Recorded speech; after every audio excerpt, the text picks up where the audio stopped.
Hello listeners, Jordan here. I just want to let you know that you can listen to Nighttime early and ad-free on Amazon Music. Include it with Prime.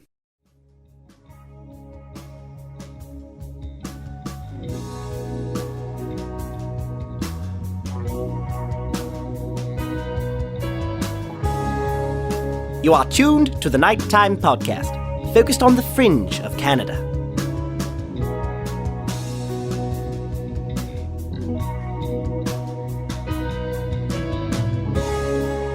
It seems that more often than not, the saddest stories involve the best people. I suppose that's one of the many reasons so many utter the phrase, life isn't fair. Given the formulaic approach the mainstream often takes to true crime type stories, it has become cliché almost to the point of comedic to describe victims of crime as being the type that would just light up a room or someone who would give someone else in need the shirt off their back. However, when my guest and I speak positively about the young woman in the center of tonight's episode, we're being completely sincere. As you'll soon hear, an amazing young woman was found injured, frostbitten, and clinging to life under a Halifax bridge. When she succumbed to her injuries, her friends and family would know all too well that something terrible happened to a very special person. But what exactly happened? That's a much more complicated question. Tonight, in this episode of Nighttime, our topic will be the story of Holly Bartlett. The 31-year-old's death in March 2010 was ruled an accident. Police say the blind woman became disoriented one night and fell from the McKay Bridge on her way home. They concluded the investigation. It was wrapped up before we had her service. You know, that was the end of it. They thought, poor little blind drunk girl, you know, and Holly was anything but a poor little blind drunk girl. Anything but.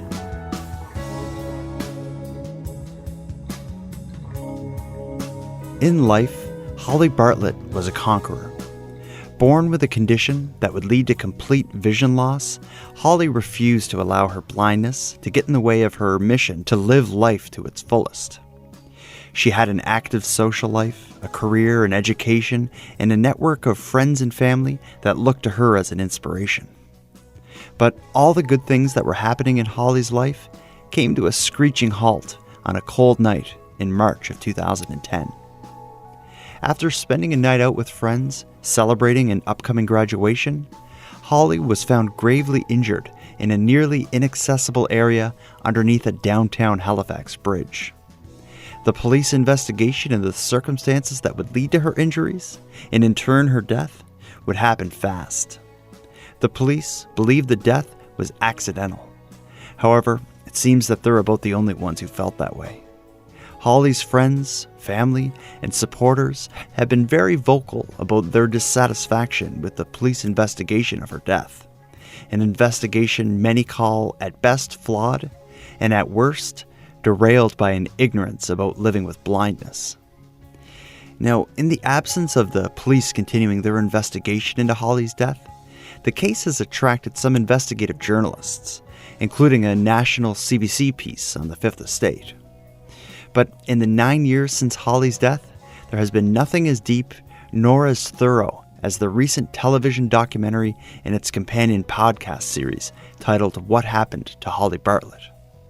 In this series, Holly's case is reinvestigated with the collaboration of many of those close to her. And when I decided to cover Holly's story here on Nighttime, my first step was to contact Maggie Rahr, the host of the acclaimed What Happened to Holly Bartlett podcast, and invite her to share the story. But despite having a schedule as ridiculous as mine, Maggie was available and agreed to meet me at Halifax's beautiful downtown library for an interview. What will come next, the content of this episode, will be that discussion with Maggie Rahr about a case that will both make you scratch your head and probably make you scream.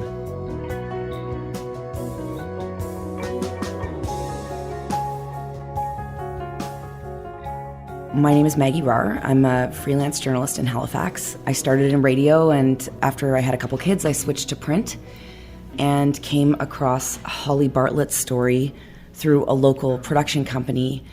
Many years after I first heard it on the radio, Holly was a 31-year-old, very vibrant, intelligent woman who was just finishing up her master's studies at Dalhousie when she was found below the McKay Bridge very early one March morning. And the case was closed very quickly, and her death was never considered suspicious. And the Bartletts, her family, have had to live with that ever since. Mm-hmm. Now, Holly's story, it did receive some coverage locally as well as a national CBC piece. But what inspired you and the team who worked on this show and podcast to dive so deep into it?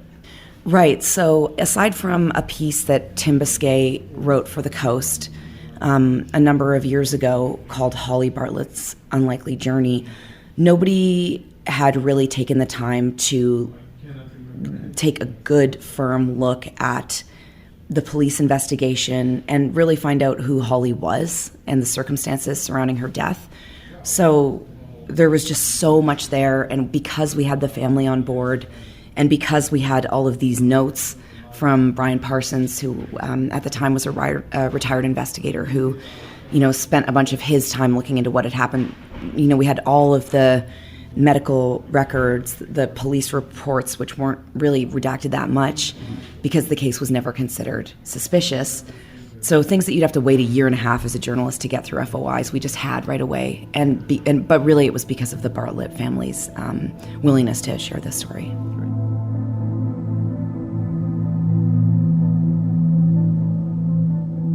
Before we get into the tragedy that eventually found its way into her life, yes. Just tell me a bit about Holly. Yeah, so Holly was blind.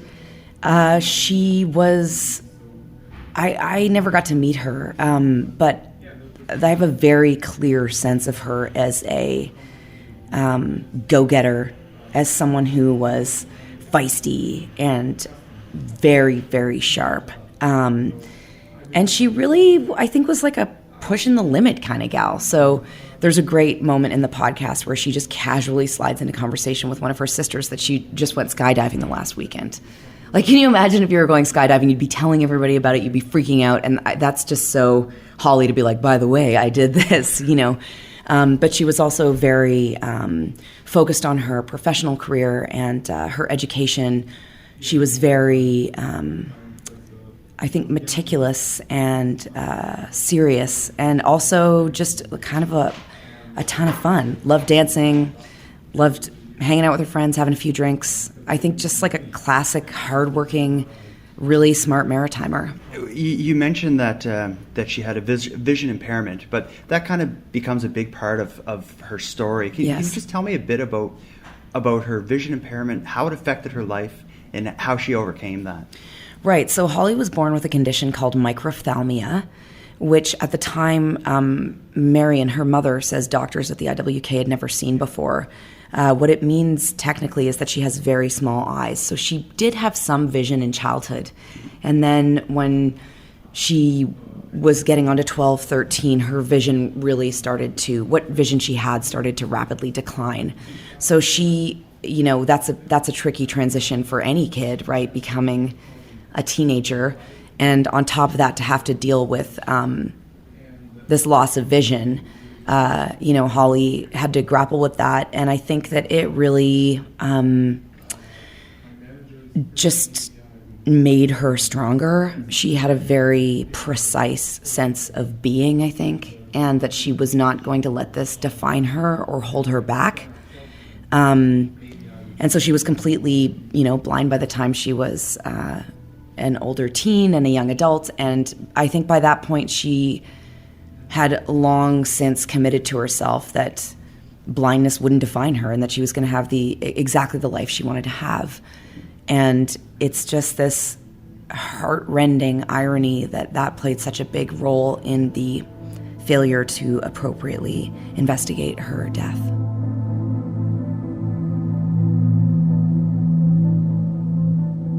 Just in general, what would have been going on in Holly's life leading up to the time of her death? Right. So Holly was working full-time for the province of Nova Scotia.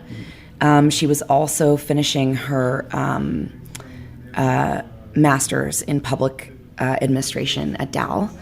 And not long before she died, the fall of 2009, just months before all this would happen, Holly and her sisters and her mother learned that Holly's dad, Wayne Bartlett, had inoperable stage 4 lung cancer. And the family really came together at that time and just were facing this, nightmare. Like this, their dad is dying. There's nothing they can do to stop it. And I think it just really speaks to the fortitude of the Bartlett family that it was like, chin up, we're doing this, and we're gonna stick this out together. So Kim, Holly's eldest sister, who actually just happened to be an oncology nurse in the United States, moved back home for the time, and they all attended all of Wayne's appointments together. But even though they were resilient and facing this nightmare, it was a nightmare. So Holly was gutted by the prospect of losing her dad, and very private, I think, about her fear and her grief. And on the face of it, was really trying to just keep going. So her last night out was actually a celebration to mark the closing of this program that she was doing at Dal. So she was out with her schoolmates to celebrate, and they, some would receive awards, and yeah. Okay. This last night of the celebration of wrapping up her schooling, it was March 26th, 2010. Yeah. Which turned out to be her last night. Set the scenes for us as far as like what was going on that night. Where was she? And just kind of walk us through her night up to her friends kind of seeing her go home. Right. So she was very busy in her life, but this evening celebration was a big deal. She'd mentioned it to Amanda, one of her sisters. She was really looking forward to it.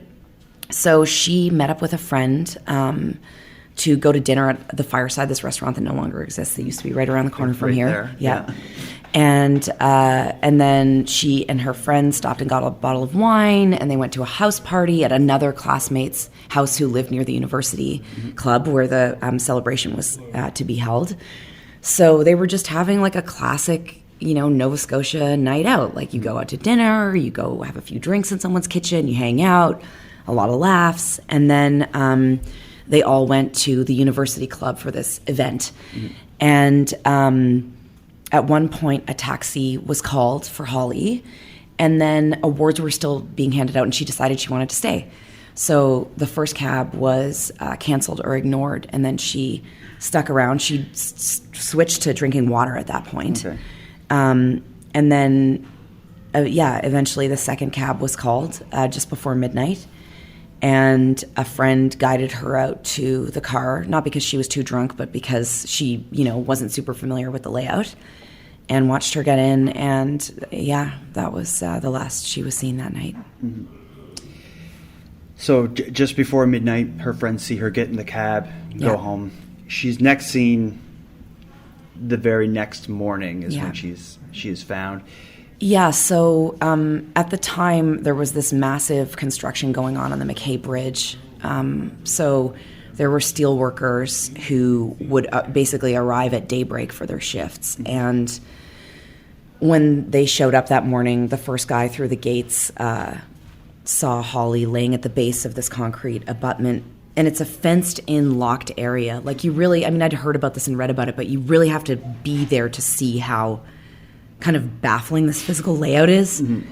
Anyway, so the steelworker arrives, and he sees Holly laying in her red peacoat at the base of the abutment, and he thinks that it's a dead body.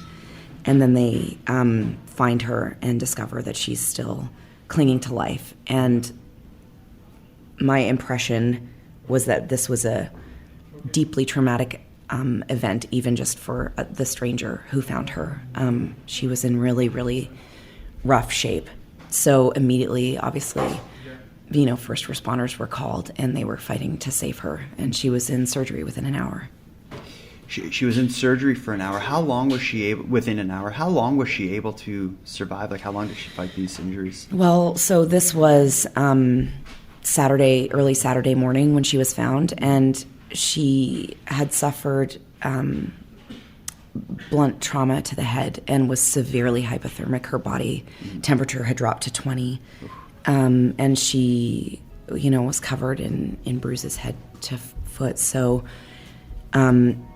they fought as hard as they could, and then doctors, and those caring for her. And then Holly's family would learn on Sunday morning that there was nothing they could do, and she died that day.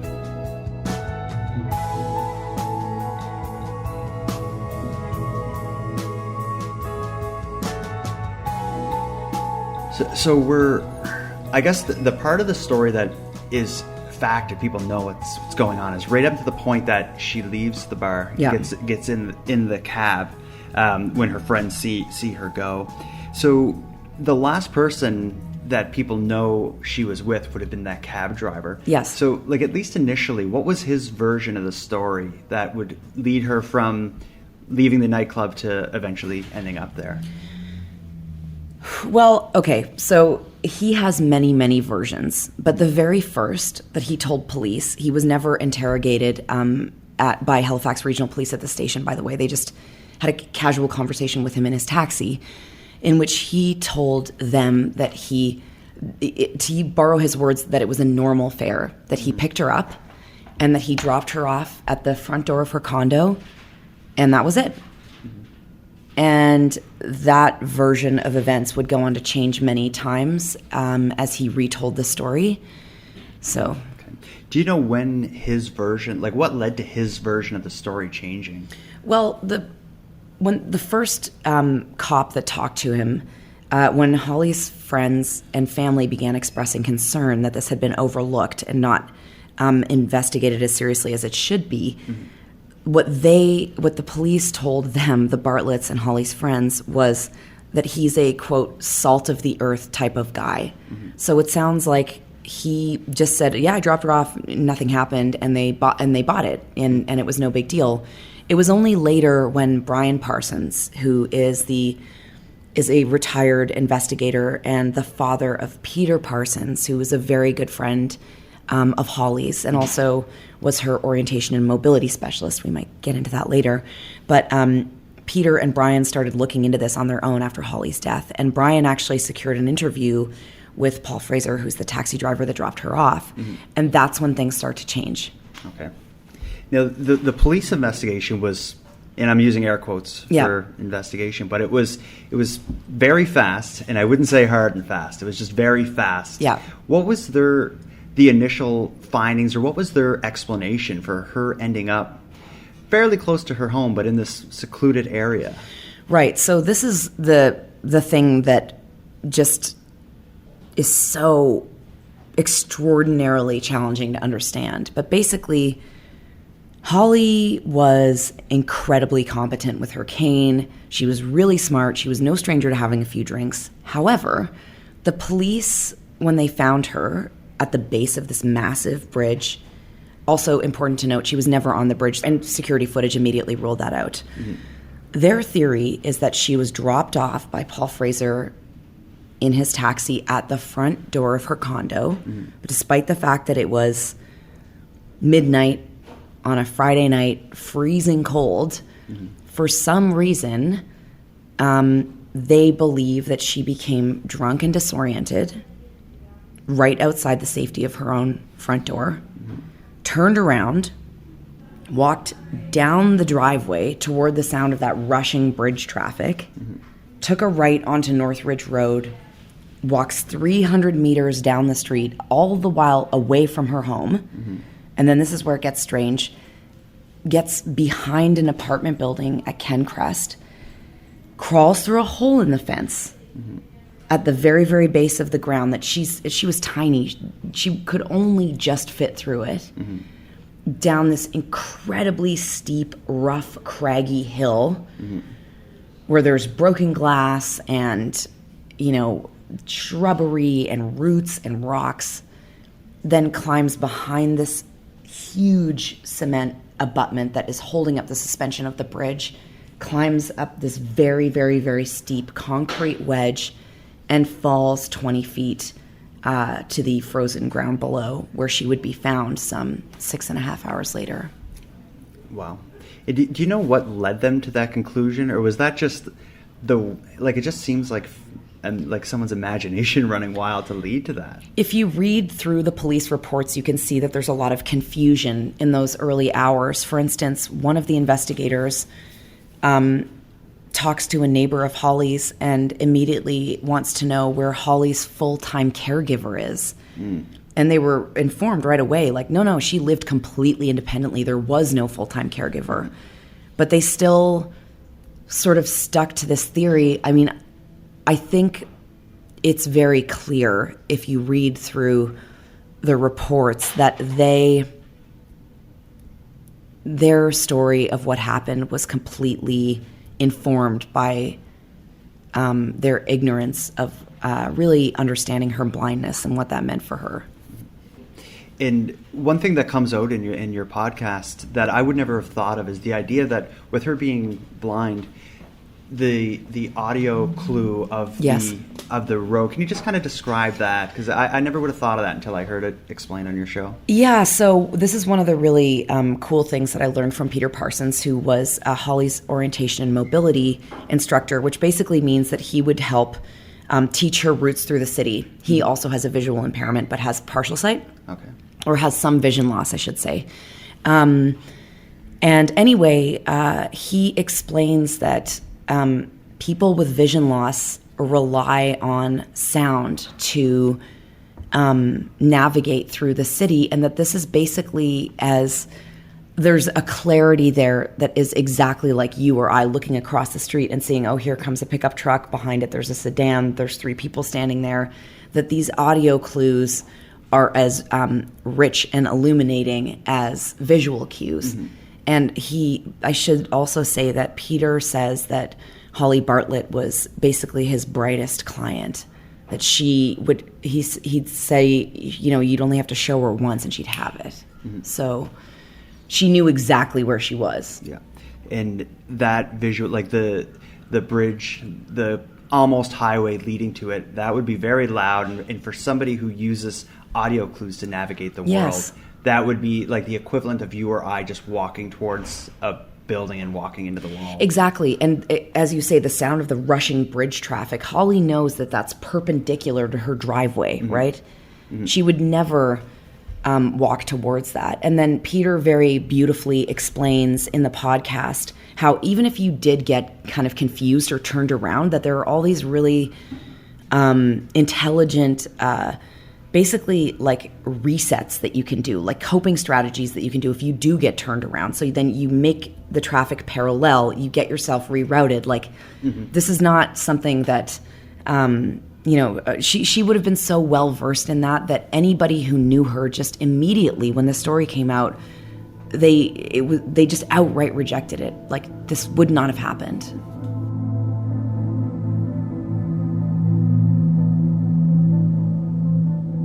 The police basically reassured the Bartletts in hospital when Holly was clinging to life, like, don't worry, we're going to get to the bottom of this. And they totally believed them. I mean, why wouldn't you, right? Mm-hmm. But then as the pieces started coming together and they presented this theory, and they had a ton of feedback saying this does not add up, mm-hmm. Which was often rejected. Like Peter Parsons himself called the police to say, listen, like, it would appear that let me just give you some information about what it's like to move through the world as a blind person. Yeah. And they were like, no, thank you, basically. They didn't take the call. They didn't want the information. When Marion Bartlett, Holly's mother, tried to suggest, ask questions to the police about, did you interview the taxi driver or can we get the GPS? Their response was, Mrs. Bartlett, you watch too much CSI. Hmm. So they were dismissed over and over and over again. And they never gave up. They kept trying to work with police, but I think it's been, an exhausting and painful experience. Other than just the police theory of what happened to her being doubtful, there was a lot of kind of unanswered questions and kind of red flags within the story The first being the location she was found. Yes. We just discussed that. But the next is the cab driver. And he, as you kind of hinted to earlier, he very quickly kind of took on the role almost of a villain in the story, where his story continued to change, and almost for the worse with every change, it seemed. Can you just kind of walk through the versions of his story? Yes. And what things make him, I don't know if suspicious is the right word, but what things made him stand out in this? Well, yeah, I'll just lay it out. So the first thing he said is that it was a normal fare and he dropped her off. Eventually, when he would speak to Brian Parsons, Peter's father, as I said, who was a retired investigator at the time, that's when he really started to change his version of events. So when he talked to Brian, he said, oh, well, I did drop her off at home, but she got out on the wrong side of the taxi and walked away from her door. Mm-hmm. And I saw her trip and fall, and then I left. Brian would then go on to access video security footage from a bus that happened to be in the area that night. Now, he never got to see it, but he was trying to help instruct the police. So Brian finds out, based on the timeline and the map, this bus would have been there at exactly this moment. So he tells the police, you got to watch this tape. They call him back and say, we watch it, there's nothing on it. And Brian says, no, you have to keep watching, watch it to the end. They watch it again and find that the taxi remains in the area after he said he dropped Holly off. Mm-hmm. So Brian brings this up with the taxi driver when he's interviewing him, and he says, why were you still there? Why were you in the area? And he said, oh, well, I wanted to go back and check on her. Mm-hmm. But when I got back, she was gone. Okay. And then he goes on to change his story again and again. So then he says at one point, oh, actually, I stole cash from her. Mm-hmm. And that's part of the reason why he says that he was in the area and why he went back. And then he says later, oh, I felt so guilty. I donated it to some charities involving disability. I mean, it just goes on and on and on. And then when I interviewed him, he said some very disturbing things that, again, just it doesn't feel like the way that somebody recounts a night of their life if there's nothing else there. Other than the location in the cab, are there any other aspects of the story that make the official findings really doubtful, that stand out to you? Yeah, I just think that the main thing that was overlooked was Holly's intelligence and her capability. And anybody who knew her, I mean, there's just no way you would get lost and confused and put yourself in such a dangerous situation and go on this incredibly unlikely path. I mean, yes, the location, yes, the taxi driver's changing story, all of this should have been looked into. But really, I think the biggest flaw was their inability to see Holly Bartlett as a fully dimensional, functioning, capable, smart young woman. Now, these red flags, unanswered questions that we just went through led to so many people in the community, like you mentioned, Tim Busquet, Holly's friends and family, having big questions about the police force's official findings. Right. Eventually, the police did go take the step to allow another police department to do an operational review, I believe it was That's called. right, yeah. Can you kind of talk about what that is and what the findings of this other force was? Yeah, so I'm ashamed to admit, actually, that when that came out in the news, even as a journalist at the time, I remember hearing that and thinking, well, I guess they did their due diligence. They got another force to look at it. But it was only really when I dove into it, working on this project now, that I learned what an operational review is. And here's the important thing, is that the review was never meant to determine whether the case should be reopened or not. Mm-hmm. So when you read it, and in this report, the words suspicious and foul play arise, and they're like slamming HRP, the Halifax Regional Police Department, for a number of damning flaws in the investigation, including at one point telling the family to go talk to a medium, a psychic, or not canvassing until weeks and months later, and then even when they do, it's only a few people. I mean, and then turning away information from Peter Parsons. Like, they enumerate all of these flaws in the investigation, but then at the end, because of the nature of this review and the mandate, their hands are tied. So the phrasing is something like, in the absence of any evidence that would point to, a criminal act, we must uphold the original finding that this was a fatal accident, which was the classification determining Holly's manner of death. But they themselves lay out the failure to investigate. So it's a very frustrating read, and it was incredibly, it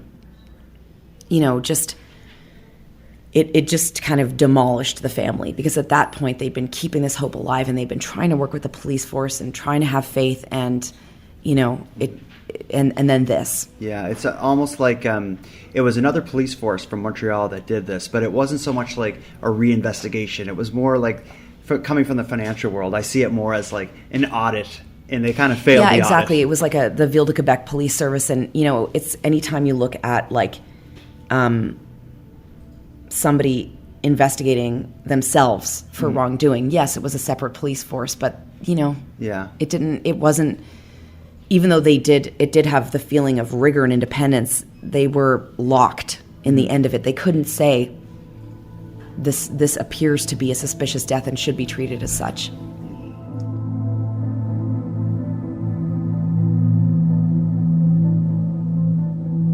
We mentioned earlier and talked a bit about Holly's story being featured by, CBC did that piece on Fifth Estate. There was some local coverage, like with Tim Busquet, but nothing as deep of a dive as what you've done about what you and your team have done on what happened to Holly Bartlett. So tell me a bit about the process of what you did on the show and kind of the work that went into it. Right. So the first stage was actually a TV show. So AMI, Accessible Media Inc., and Ocean Entertainment worked together to bring this 6-part television series off the ground. And I actually joined the team as a researcher for the TV show. And then when I learned they were doing a podcast, I basically begged them to let me help them with it, because my background is in radio, and because we just had this incredible vault of information at the ready. And I mean, day one, even as a researcher on this thing, you walk in, you look at these documents. We had a little map up on the wall of Holly's alleged route, according to the police, and you just cannot help but stand there and stare at it like, how could this have happened this way? So yeah, I just got completely sucked in, and it's almost like somebody hit fast forward, and then I just woke up like 6 months later. You use throughout the show, you use the word reinvestigation, and I think it's fair to use that, because you're really, among the 6 or 7 episodes that there are, you're really kind of turning over a lot of new rocks, but also just re-examining kind of the information that already came out. Was that your goal with this, to reinvestigate? Absolutely. I mean, when I first met Peter Parsons and the Bartletts, I told them straight out, like, it would be unethical for me to make any commitment to you about solving this or, bringing this to any kind of resolution. That would it wouldn't be right for me to make a promise like that I can't keep. But yeah, I committed to them that I would kind of turn over every rock, and that was really what they were looking for. And I mean, you know how it is with any unsolved case, or a case that has a result that doesn't feel right. That's what you have to do. You have to go back to square one and look at every single detail and start from the very beginning and go from there. Yeah. Now, we won't get too deep into what you've uncovered on the show, because I imagine a lot of people who listen are going to go and dig deeper into the story. But do you feel like it was a success? Like, were you able to shed new light on the story or gather new information about what happened to Holly? We did gather new information, and we do believe that we have an answer, a theory about what most likely happened to Holly Bartlett on that night. But I would also just say that in our research, we learned so much about what it's like to move through the world as a blind person. And I think that that's critical information, not only in understanding Holly, but just in learning how to respectfully receive other members of our, communities and lives who have vision loss. People who are listening to this that want to dig deeper into the story and follow along in your investigation, how do they find your show and how do they find the TV show? So the podcast, What Happened to Holly Bartlett, is available on all podcast platforms, iTunes, Stitcher, Google Play, SoundCloud. You can find it anywhere you listen to podcasts. And the TV show, which is 6 episodes, What Happened to Holly Bartlett, can be found on AMI's website. So if you just Google Accessible Media Inc. and What Happened to Holly Bartlett, the 6 episodes will come right up. Great. And is that free online? Like anyone it can is. Watch it? Oh, it's wow. completely free. Yep. Like HBO. Yeah. Anything other than that? Anything else you think we didn't get into that you want to? Basically, I just, it's strange to say it because I never got to meet Holly Bartlett, but I feel like I know her now, and I think a study of her life is just so worthy. Mm-hmm. She was an extraordinary human, and her family, the Bartletts, her mother Marion and her sisters Amanda and Kim, have just been rock solid and steadfast, and I just have so much admiration for them. And yeah, anytime I talk about the show, I just want to thank them for letting us tell Holly's story.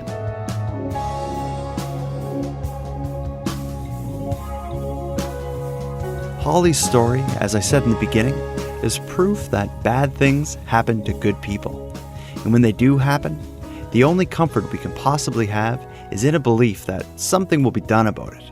Justice or some other form of a statement declaring that society won't stand for this. Sadly, it seems to me that Holly's loved ones are left without even that.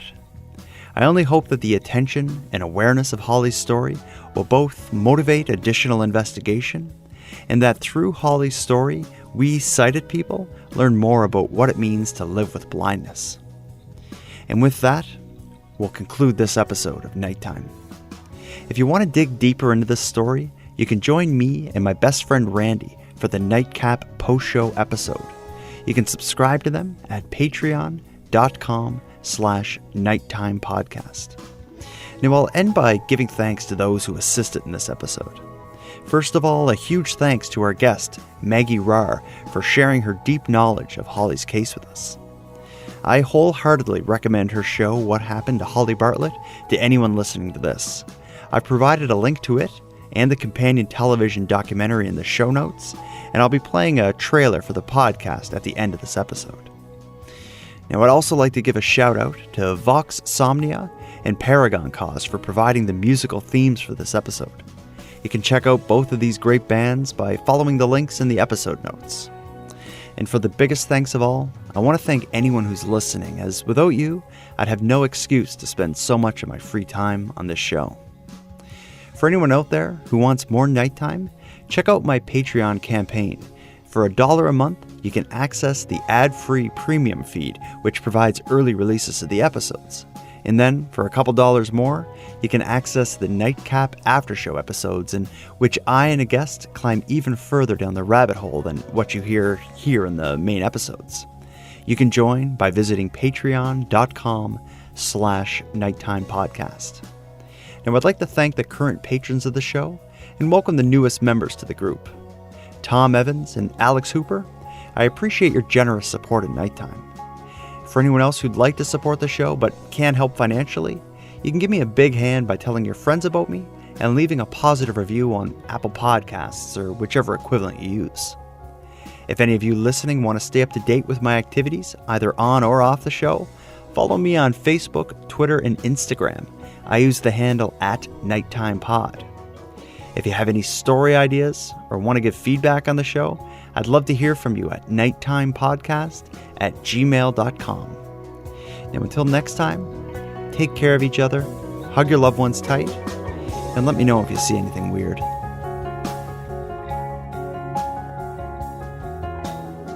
The Nighttime Podcast is written, hosted, and produced by Jordan Bonaparte. Copyright Jordan Bonaparte. Just before sunrise, on the morning of Saturday, March 27th, a steelworker was arriving for his shift at the north base of the McKay Bridge in Halifax, Nova Scotia, Canada. It was -10 degrees. There was something red laying at the base of one of the massive concrete abutments on the frozen earth. He realized it was a person, a dead body, he thought. But Holly Bartlett's heart was still beating. Holly Bartlett was found unconscious under the McKay Bridge after a night out with her friends. She was laying underneath the bridge for 5 hours, breathing. The 31-year-old's death was ruled an accident. Drunk, blind girl, case closed. No foul play is suspected. They didn't even have the autopsy done. How can there be 6 different stories to how that went down? That's the million-dollar question. This has become one case that was never solved, and it should have been. I really would like to know what happened to Holly. Somebody knows.